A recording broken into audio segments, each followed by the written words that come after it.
Existem inúmeras pessoas hoje fazendo treino de força. No entanto, apenas uma pequena fração está colhendo resultados, enquanto a gigante maioria não, porque estão cometendo erros que verdadeiramente estão matando as suas chances de evoluir.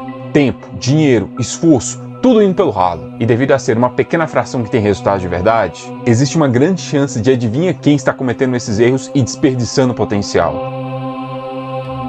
Vejo que muitos desses erros acontecem por dois motivos. Um deles é que muitos vêm a esse mundo da força ainda com a cultura do bodybuilding muito enraizada na mente, trazendo práticas que não são adequadas ao treino de força. E também a overdose de informações que deixam as pessoas bem confusas e as fazem perder o foco. Para evitar que isso ocorra contigo, nesse vídeo aqui vou te apresentar 3 sinais no seu treino, que certamente estão destruindo seus resultados dia após dia, mas também vou trazer as melhores práticas para que tu possa evitar de fazer parte da maioria e sim da minoria que tem resultados consistentes. Então, se prepare e seja muito bem-vindo à série Sinais do Apocalipse em seu treino. Duas coisas óbvias e essenciais no treino de força são o peso e o esforço. Sem essas duas coisas não dá para se conceber no treino de força, porque o peso ou resistência externa vai ser o motivo no qual o corpo vai exercer produção de força. E nós precisamos sair da zona de conforto para fazer coisas desconfortáveis, para que o estímulo seja realizado. No entanto, o primeiro sinal apocalíptico no seu treino está justamente nesses dois pontos.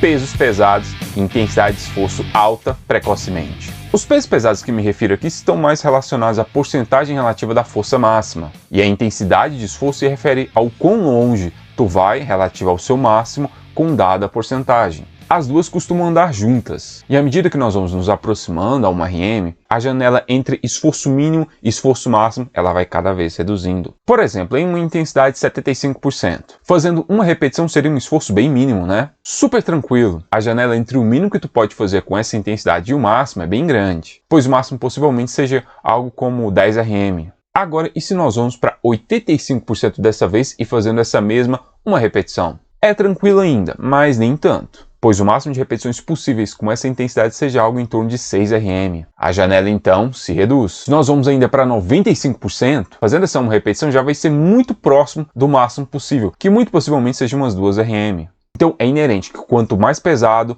menor o espaço para progredir. Então se tu está começando com um treino de força já com peso muito pesado, cedo, ou já fazendo repetições máximas, tu está aumentando consideravelmente a tua chance de bater com a cara na parede bem cedo e estagnando rápido. Porque tu não está permitindo o corpo acumular um processo de adaptação progressiva ao longo do tempo. Eu sempre recomendo aqui no canal: comece todo novo programa de treino de força de maneira conservadora na seleção dos pesos. Isso lhe dá margem para progresso, faz adquirir confiança, lhe oferece a oportunidade de praticar o movimento e automatizar a técnica. E fique bem longe das repetições máximas logo no início do treino. O treino por si só vai acumular fadiga como efeito colateral, e quanto mais próximo nós vamos do nosso máximo, maior irá ser esse efeito colateral, e tu irás jogar uma sobrecarga gigantesca em cima dos processos recuperativos. Em um momento que simplesmente o corpo não está precisando de um estímulo assim. É como em um jogo estar usando uma arma super potente em um momento que não precisa. Obviamente que também não precisa começar estupidamente leve, senão somente tu vai estar fazendo umas boas sessões de aquecimento. Tu precisa de um estímulo mínimo para sinalizar para o corpo o rumo que está indo.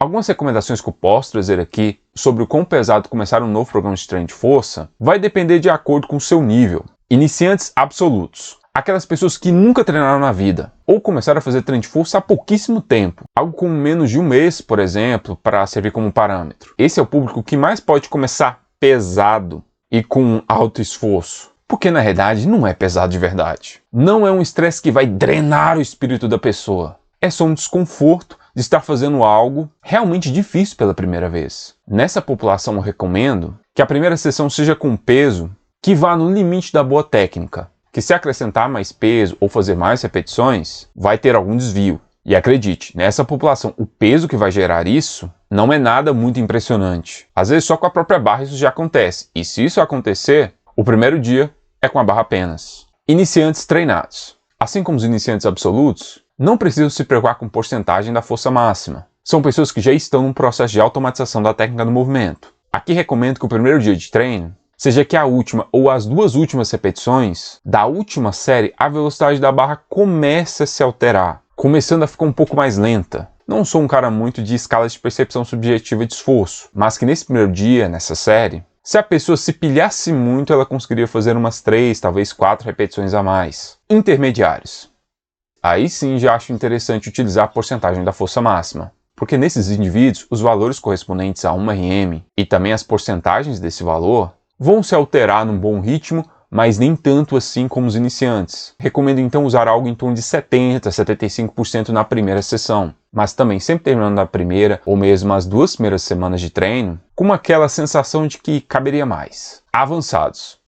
Já avançados eu recomendo iniciar um novo programa de treino com algo em torno de 50% a 60% de 1 RM, porque nessa população, mesmo com 50% a 60% da força máxima, é um peso absoluto considerável. E nessa fase do treinamento não tem margem para errar. Um erro logo no início pode custar toda a preparação. Então quanto mais avançado, mais leve nós começamos. Mais a longo prazo nós temos que olhar o treinamento. E nessa população o conceito de periodização, ou como gosto de chamar de fasificação, faz realmente sentido. Se quiser saber mais sobre periodização, tem um vídeo bem aqui em cima do card, eu vou deixar também na descrição sobre o assunto, depois só conferir. Se muitas pessoas se sabotam por começar o treino de força pesado demais, obviamente existem tantas outras que se transformam um treino numa maratona. E aqui está o segundo sinal de que seu treino vai de mal a pior: o volume exagerado.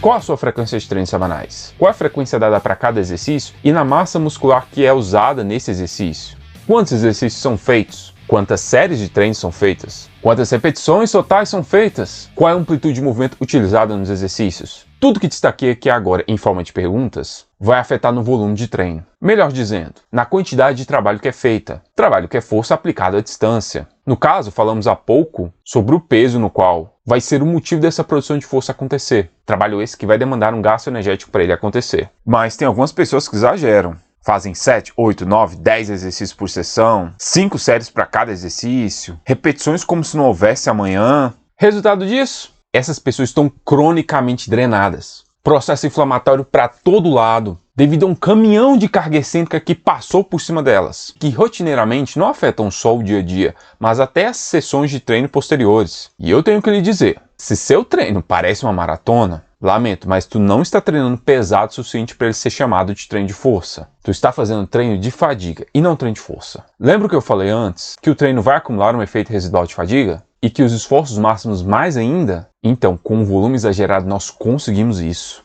E de maneira exponencial. O volume é a variável que mais vai influenciar no acúmulo de fadiga no nosso corpo. Isso é uma das coisas importadas do bodybuilding, onde culturalmente o treino costuma ter um volume muito alto. Mas esse não é o caso do treino de força. Em vez de ficar pensando que o volume é a chave, como muitos acreditam, pense em trabalho de qualidade. E também em encontrar a dose mínima efetiva. E isso é algo que vai variar dependendo de cada pessoa e do nível de treino. Mas um bom treino de força, que é efetivo, não foge muito de 3 a 5 sessões semanais, fazendo de 3 a 4 exercícios por sessão, fazendo de 1 a 5 séries principais, 4 a 6 repetições nos grandes exercícios básicos, às vezes fazendo menos repetições, às vezes fazendo mais repetições. Faça o básico e faça bem feito, que tu vai fazer parte da minoria. Agora eu como treinador te digo que eu já perdi a conta de quantas vezes aconteceu da pessoa vir me procurar falando que está estagnado no treino, que não está conseguindo progredir nos pesos, mas que não era para estar acontecendo isso devido à dimensão dos pesos levantados. Aí vou eu, investigar o treino,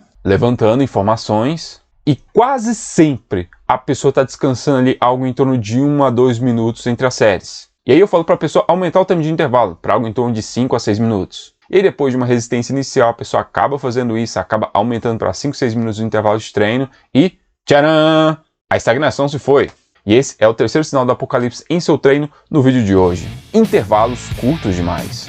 A função dos intervalos de descanso é permitir com que o corpo se recupere o suficiente para acumular trabalho de maior qualidade, para conseguir romper a homeostase do organismo e induzir o ciclo de estresse, recuperação e adaptação. Essa recuperação não é só para o tecido muscular, mas também para o tecido conectivo, sistema nervoso, restabelecimento das reservas energéticas e equilíbrio do pH, que é algo bem importante para o recrutamento do tipo de fibras mais fortes do nosso corpo. Para ti esfriar, vai precisar de muito mais tempo que tu acha que é necessário. A não ser que tu esteja treinando leve como uma pena. Ah, leite com pera! E fazendo intervalos curtos demais, tu não está permitindo com que seu corpo se recupere direito, para poder treinar direito. Sabotagem pura! A redução dos intervalos de descanso pode ser uma ferramenta útil sim, quando o objetivo não é o ganho de força, potência ou mesmo massa muscular, mas sim quando o objetivo é o incremento da tolerância de esforço, que até pode ser útil para melhorar a capacidade de recuperação entre as séries, que pode ser bem útil em treinos futuros quando os pesos pesados vierem.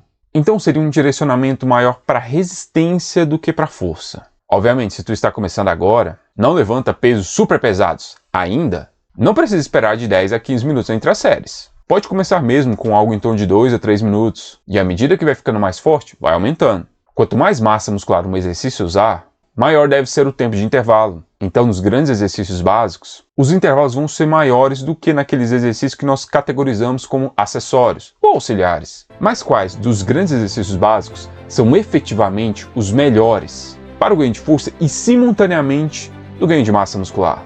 Essa questão é respondida bem aqui.